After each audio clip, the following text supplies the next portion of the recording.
Almost everybody agrees there is a housing crisis in this country. Sajid Javid was sitting in that chair a few weeks ago and he said it is a real crisis. We need really big thinking on this. We need £50 billion of extra money to completely transform the housing situation. Then we can really build the hundreds and hundreds of thousands of homes this country needs. Have you turned him down? Well, actually, you need to get on BBC iPlayer and check because he didn't mention that sum. Okay. That was mentioned in Parliament that all the afterwards. time. Yeah. Look, Sajid and I have been working very closely together with the Prime Minister. She said in Manchester in October that this is her #1 priority, and the budget is our opportunity to set out how we're going to deliver on that priority, how we're going to make good on our pledge to the next generation that they should have the same opportunities that their parents' generation had. And it is not acceptable to us that so many fewer young Britons are able to own a home now than just 10 or 15 years ago. It is not acceptable to us that there are not enough properties available to rent and that rents are sky high. And the answer is we have to build more homes.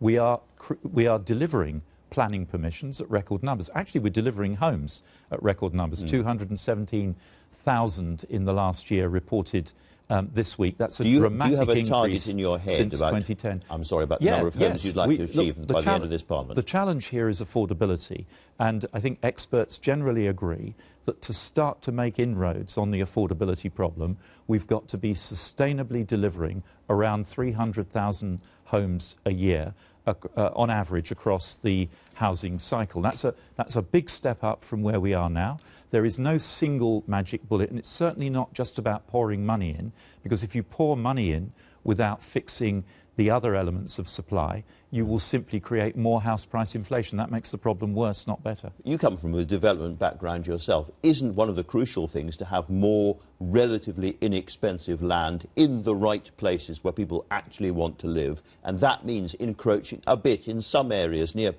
railway stations and so forth on the green belt. Well, we've made very clear commitments about protecting the green belt, and we will maintain that protection of the green belt.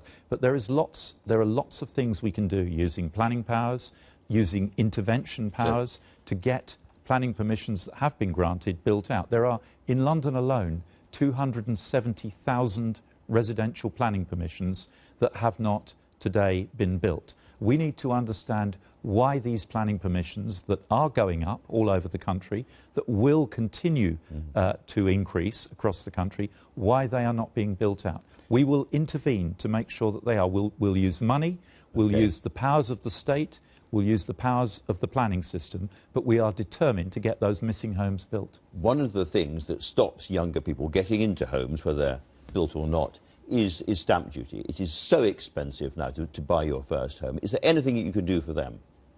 Well, obviously I'm not going to discuss tax measures ahead of the budget, Andrew, but we recognise the challenge for young first-time buyers that in many parts of the country deposits are now impossible. Very large. But look, we've already put in place schemes like the Help to Buy equity loan, which have given 400,000 odd first-time buyers an opportunity to get onto the property ladder. But again, nobody is saying we've done enough. We must do more. We recognise there's a challenge there, and on Wednesday I shall set out how we intend to address it. And it's not going to be a series of tiny little small micro measures. Important though those may be, you have got the vision to actually get Britain building again. What I will do is set out a vision, but that vision will be composed of a number of measures. So, for example, we've got to recreate the small and medium-sized house building sector that used to exist in this country but was wiped out in the financial crisis. We need small building firms in every town and city around the country, as well as the big national builders. We've got to make sure that they can access the finance that they need. So we've got to make sure that we're importing bricks and concrete blocks, Andrew. And we've got to make sure that we've got the materials. We've got to make sure that we train the construction workers. So there'll be a raft of measures that address all of these issues. There is no one single silver bullet.